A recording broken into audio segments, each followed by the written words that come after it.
Alright, ladies and gentlemen, it's time once again for Blu-ray Roulette, and I can't wait for this. This is almost like Christmas for me. I'm so excited to do this. I don't know what it is about this format, but I fucking love it. And I'm almost like, I want to just do like 10 shuffles in a row to see what the next 10 films are going to be, but then that kind of throws things off. And I think the reason I'm excited is because I have to make myself wait before I do it. And every shuffle is sacred to me now. The shuffle is sacred. It's going to be the catchphrase. So we've had, and I'm not going to do this, the further we get into this series, but since we're still pretty young, we started with a 90s documentary about a female director who made Nazi propaganda films in the 1930s, and then we went to a Japanese kaiju film from the 1960s, and I'm just intrigued to see what the hell is going to be next, and when we'll see some sort of link and thread to other films that I've done in this series. So yeah, conquering my collection, Blu-ray Roulette #3. Let's just do it. No more preamble. I've kind of set this up well enough. We're gonna hit shuffle. What is it? Oh my god, verdict not guilty. Wow, okay, a film from the 30s, from the the Pioneers of African American Cinema box set. And I think I have that at hand. I can just pick that up off the shelf. No need to even go around the room. It's right here in my BFI collection. Well, there we go. I did never have thought of that. I love this. This is fantastic. So, part religious allegory and part church pageant, it presents the heavenly trial of a woman who has died giving childbirth out of wedlock. Okay. It's a 9-minute film. So what has happened here very clearly is I forgot to turn off the short films filter, which I had intended to do and clearly forgot. But I just said it. I honestly did not plan this, but the shuffle is sacred. So, verdict not guilty, 9 minutes long. Let's just make it a micro episode. Why the hell not? It's from my Blu-ray watch list. A short film is still a film. So yeah, fuck it, we'll do that. See, I turned off my filters. I was going to hide short films and hide TV shows. But maybe I shouldn't, Well, leave your thoughts down below on that. Maybe I shouldn't. So I don't know which particular disc this film will be on in this box set.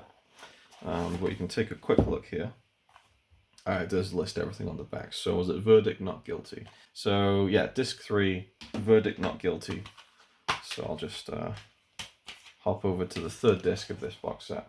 I haven't seen anything from this actually, except for what's it called? I've forgotten the film already. Within Our Gates. I've seen Within Our Gates. That's in the 1,001 Movies You Must See Before You Die. But I will say I think the cover's a little bit lacking on this set. It's just very out of focus. I'm sure there must have been one still on the dozen films on these two discs that would look a little bit better than that, which you might not see with this poor lighting. But this one's okay. But I think they could have done something a bit nicer with it. But as far as the actual cover of the box set, it's fantastic. I love it. So we're going to do verdict not guilty, and then next time we'll do a feature film, and I'll remember to turn off the fucking short film things. But again, unless you guys think differently. But that's the thing. It's not going to be. I have such a wide, varied, amount of interests in films and in my collection that there's so many different things, represented that it's not going to be something that you, the viewer, are that interested in all the time. Maybe not hardly any of the time. I don't know. But hopefully some of you guys will stick out these videos and hear about different films, and that's kind of the fun, exciting thing about YouTube to me, is for me my own self-discovery and sparking other people's interest into looking into other things. That's honestly been one of the best things about YouTube for me, is when someone says to me, hey, I watched this film or these films because of a video that you made, which I don't feel like that's really a specific service I'm providing, but it's a wonderful byproduct of me talking about lots of different films. And it's the same thing as me hearing someone I follow talk about a film, and then I go down the rabbit hole and all that kind of stuff. But verdict not guilty, we're going to check that out. I'm intrigued by what's this flow diagram, 1960. So this got to be another short. Yes, a 3-minute short. See, I got down this thing where I was adding every film I could find on Letterboxd that I owned in my collection, whether it was a short film, a documentary, or a movie. But yeah, we should maybe turn that off. I think the uh, for the next one. I think that's what probably for the best. But I don't want to again. The shuffle is sacred. So let's check out Verdict Not Guilty. Okay, I am done with Verdict Not Guilty from 1933, directed by James and Eloise Gist. Two African American evangelicists. I don't know. How do you pronounce that? Evangelists? I don't know. I don't know these terms. I'll leave that in for free.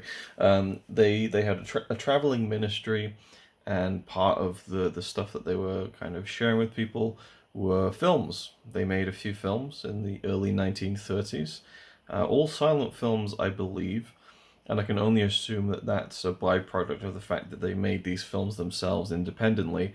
And by the early 1930s, obviously sound had come in, but when you're kind of making it, almost guerrilla style, I guess that they didn't have access to sound equipment. So I was surprised that this was not a sound film, was a silent film, Verdict Not Guilty, and it's about 8 minutes, and well, it's exactly 8 minutes and 40 seconds long. It was really interesting little interview on the Blu-ray. It's disc 3 of the 5-disc set overall, and there's a cool extra from a guy who's been working on the films of the Gists for about 20 years. And so he talks about the process of going through all of the footage from the 3 films that they made, which are all included on this 3rd disc. In fact, the first one is Hellbound Train from 1930, Verdict Not Guilty, and then Heaven-Bound Travelers from 1935. And he had a big task ahead of him because all the footage he received from the Library of Congress was all just lumped together. So he had to kind of like pick it apart and kind of re-edit everything back together again. And in the process realized he'd found what was potentially something that had been lost, which was Heaven-Bound Travelers, not Hellbound. Hellbound Train, Heaven-Bound Travelers. So the film itself, Verdict Not Guilty, is an interesting one. I'm going to actually go on the Letterboxd page because it kind of gives a better summary than I can, but I will say that my initial gut rating for the film would be a 1.5, I think. We're going to stick with that. There's just, I'll get into it, but there's this little thing here, this summary.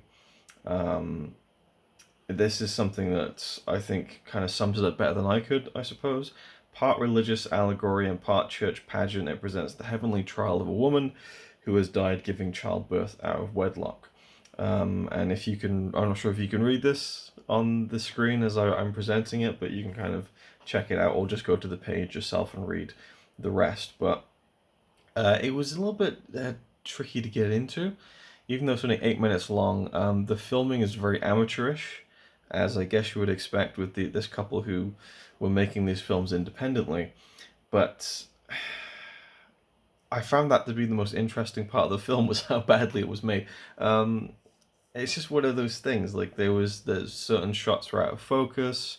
At times I was thinking this feels like it's more modern than the 1930s. It looks weird for a silent film.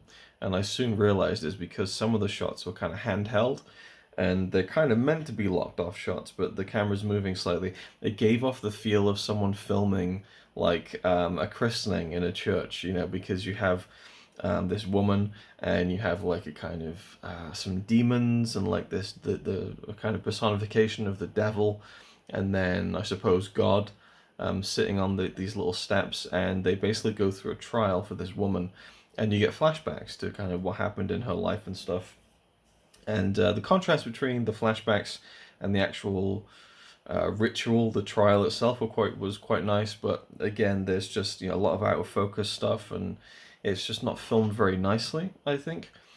But I found that interesting just from a kind of a historical perspective, and that's really what I think I got the most out of this film, was just seeing a film from the 1930s that was made by I guess we could say amateurs, or from people who weren't, professional filmmakers, as far as I'm aware, from the very little that I've read about them. Now, you know, there's a lot of films on this box set, and in the booklet there's a lot of context for a lot of the films, not so much for Verdict Not Guilty, and there's a wonderful booklet that comes with this release. It's a fantastic release. I feel bad that I paid about £16 for it because it's just such a phenomenal.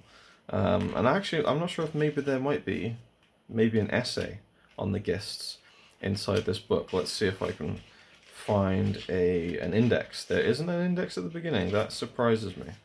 I would have thought that there would have been a nice little index of what's actually in the thing. Anyway, so we'll go to disc 3 in the book, which is Verdict Not Guilty.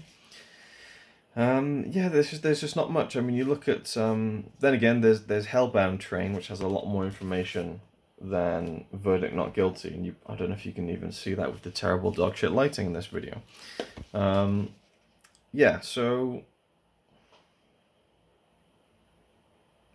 it says that Hellbound Train is the work of self-taught filmmakers. James and Eloise Gist, African-American evangelists, there we go, that was the word I was looking for, who employed cinema as a tool for their traveling ministry. Their surreal visual allegories were screened in churches and meeting halls, accompanied by a sermon and the passing of a collection plate. So, admittedly the production values are minimal, being shot with handheld 16mm equipment with natural light and without audio. But the surreality, I've never heard surreal put into the word surreality? Surreality? I don't know, that word doesn't seem to roll off the tongue. Makes for a compelling viewing experience and shows that renegade visionary filmmakers can be found in the most unexpected places. Yeah, I'm looking forward to seeing at some point Hellbound Train, because that's like 51 minutes, so it's a bit more of a feature than a short film. But yeah, I mean, I just, it's like I said, it's clearly not a professional production, but I found that interesting because it was, it was something that was kind of rudimentary, but from like the 30s and kind of, one foot still in the silent era. And I just found that kind of interesting. And, I like the font. I like the font of the intertitles. And there is a funny moment where, one of the demon characters, or maybe the devil himself, steps in to kind of, to make his point about the woman, and there's a lot you could probably look into with the fact that it's a woman who died during childbirth, but out of wedlock. This is why they're saying she should be, damned to hell, basically, like literally. But the devil steps in and he's like, this woman, she didn't go to church every week for a year or something to that effect. And God kind of looks over, and then the next intertitle says, show me the records. Like, I just found that funny for some reason, just the idea that they could check that. Like, let's get the proof on that. Did she really miss church for, however long it was? So that was kind of amusing. But yeah, and we can look at what other people have kind of given the film, and it ranges from like 2 stars, and again, historical point of view. But yeah, some people 4 stars, and I like this a lot. If you want to be surprised by how things turn out, though, do not read the title. But yeah, 2.5, 2. I mean, for me, it's I don't know. I don't feel bad necessarily. But it's something different. It's something wildly different, and I do think it has historical value for something that took place in those first 4 decades of proper cinema. Do we have any? We have 1 5-star rating, no 5.5, 4.5-star rating. So yeah, the most popular is 3 stars and 2 stars. So there's only 372 people who have logged this. Anyway, so that's it for me on Verdict Not Guilty. I'm intrigued to check out James and Eloise Gist's 2 other films that are on the Blu-ray. But I won't be rushing to them for sure, but this was fun. I liked kind of digging into this set in a very small way, but also watching the 5-minute featurette interview with the guy who had worked on the restoration for these films. And you get a nice bit of context in the booklet, so that's one of the things that these boutique labels are so fantastic for, is you get this, you know, and you see a film from, you know, the 1930s in high definition from 16mm film, and I think, okay, what's the story behind this? And there's a booklet. There's an interview with the guy who worked on the restorations, and it's just a nice little compact kind of, you know, film lesson in a way, which is what a lot of these things are. Now, that's the end of the video. I've been getting some comments from people about this series, and I think I will, based on the comments, but also on what I felt I was probably going to do anyway. I will be leaving the titles of these videos anonymous. There won't be the title of the film in the title. The title of the film and the title of the video. Because I was toying with the idea of perhaps doing the next shuffle at the end of every video so you can follow on to the next one, but I feel like, you know, every video should be its own self-contained thing. I just worry that, you know, once I do more of these, if someone gets, you know, if discovers the series and enjoys them, then they'd have to kind of keep tabs on which ones they'd seen. So I wish there was a better way of cataloging them, but, you know, the fun is kind of in what it's going to be and just the, you know, the kind of surprise nature of it. Now, the fact that this came up, I now am going to implement another rule. So we're going to just keep changing these rules as they go along. We're not changing, but adding to them. Amending them, perhaps, is a better term. So, in the future, I think what I'm going to do is I'm going to keep everything in the list when I do the shuffle. So, short films, documentaries, they're all going to be on there. They're all going to be fair game. And if I get a film that is, say, sub 10 minutes, if it's under 10 minutes, and it's a short film, then I will keep that film in mind, and then I will go to the filters and I will tick off short films and documentaries. I'll shuffle again and guarantee a feature film, and then I will do a kind of double bill, a short film and a feature, and I'll cover both in the same video. And that could make for a wildly, you know, crazy double bill of two completely, you know, disparate films. So that could be kind of interesting, I think. But I kind of like the idea of every shuffle, at least at the beginning of one of these videos, being of over 1,000 choices. Like, there's just something cool about it being over 1,000. So I think I'll do that. And that was just, this was a complete mistake. I forgot to turn off the short films, you know, tab. And so I ended up watching Verdict Not Guilty. And as a result, learned a little bit about the guests and the films that they did in the 1930s. So there we go. Thank you for watching. Hope you enjoyed. And I'll see you in the next one. He's alright by me. Apart from the fact he throws cans of Carlin into a tree. Yeah, he's really cool. Yeah, he's really cool. But he's not quite as cool as you, 'cause